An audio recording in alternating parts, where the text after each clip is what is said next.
Do you ever feel like there isn't enough time in the day? You're not alone. Even writing the script, I found myself double-checking the time a lot and making sure my day wasn't falling off the tracks. There are high expectations for us to achieve a lot in the space of 24 hours.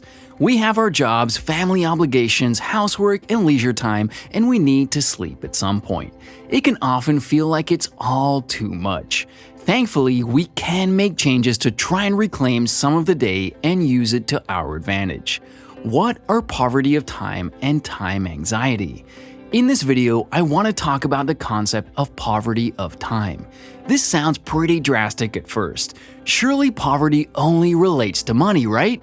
Not at all. A poverty of something is a deprivation that has negative effects on the lifestyles and happiness of those involved. You can be time poor as much as financially poor. In fact, time poverty is a massive issue for those in developed countries working hard to improve their financial situation or avoid financial poverty. You may also see poverty of time concerning something called time anxiety.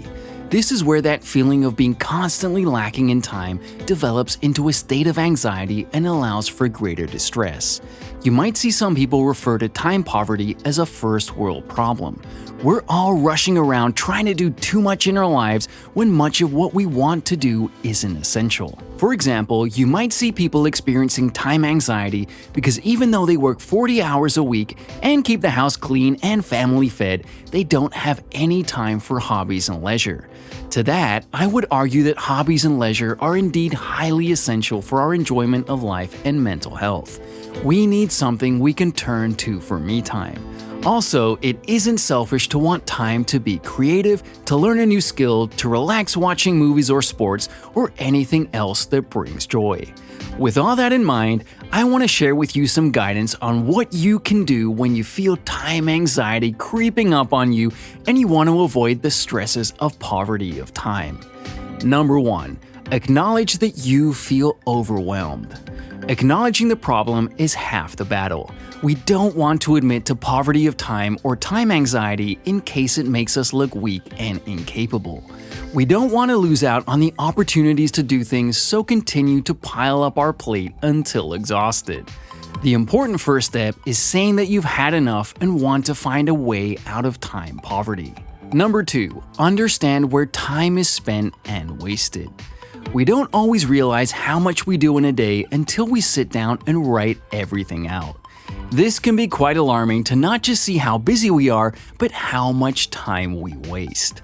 Look at how much time is spent doing nothing when you could be doing something productive. Ideally, we will want to reclaim that wasted time and turn it into time well spent on work, family, hobbies, and more. Remember, hobbies and leisure aren't a waste if they help with socialization, learning, and mental health. Number 3. Determine what to keep and what to cut. Once you know where you spend your time effectively and where time is wasted, you can start building a more time-efficient schedule to combat poverty of time. You can block out time in your mornings, afternoons, and evenings with your priorities in mind. Block out time for your job, family commitments, meetings, classes, gym sessions, and everything else you need and want to do. If you still find that time is short, you need to start looking at where you can reduce the allotted time. What could you give up to make time for the things you want to do? Number 4. Learn to prioritize and to say no. Not all tasks on your to-do list deserve the same level of time or commitment. Some things are crucial for the success of your business, the welfare of your family, and your health, but there are also many more that aren't essential. These can either wait until another day or be removed from the list entirely.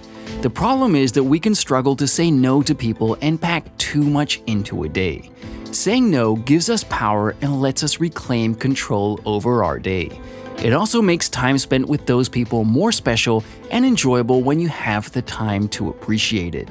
Number 5. Turn to other people for help.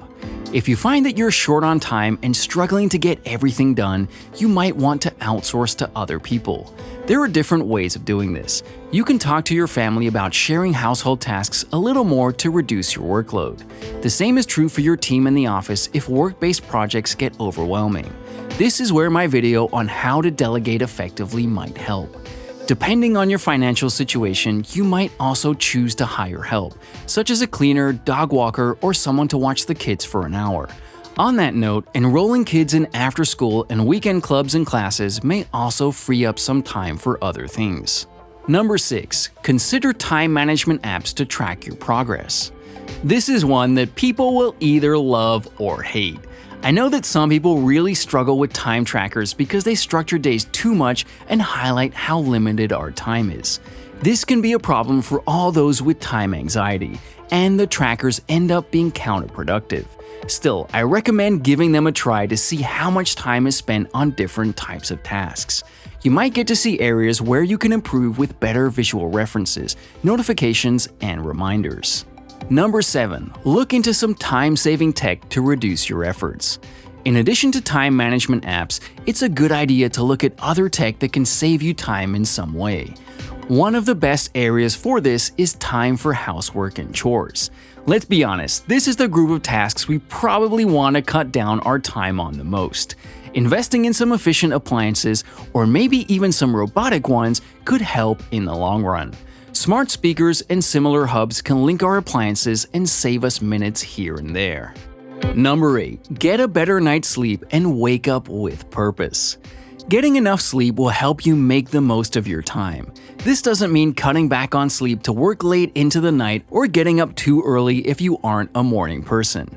Instead, it means getting up at a suitable time each day, feeling well rested and energized to get started with those morning tasks. So, the best thing to do is to create a bedtime and wake up time that works for your new schedule and stick with it. This even means getting up at that time on weekends. We tend to sleep in on weekends because we don't have to be up for our main job, but this wastes valuable free time for hobbies, family time, and anything else you want to do. You could find that with the right approach, you can plan a fun Sunday morning of activities where you stop feeling as though the weekend got away from you. Number 9. Stay on top of your physical health. Good physical health is always going to be a big help when trying to make the most of your day.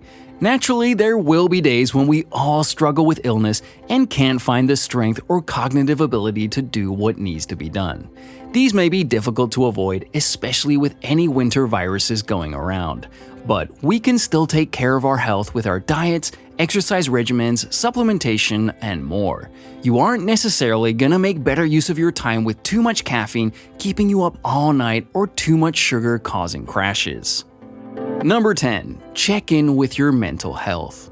Finally, I want to point out that even with some of these steps in place, you could end up dealing with days where you struggle to get things done. This is where we need to be aware of possible deeper issues that go beyond time poverty.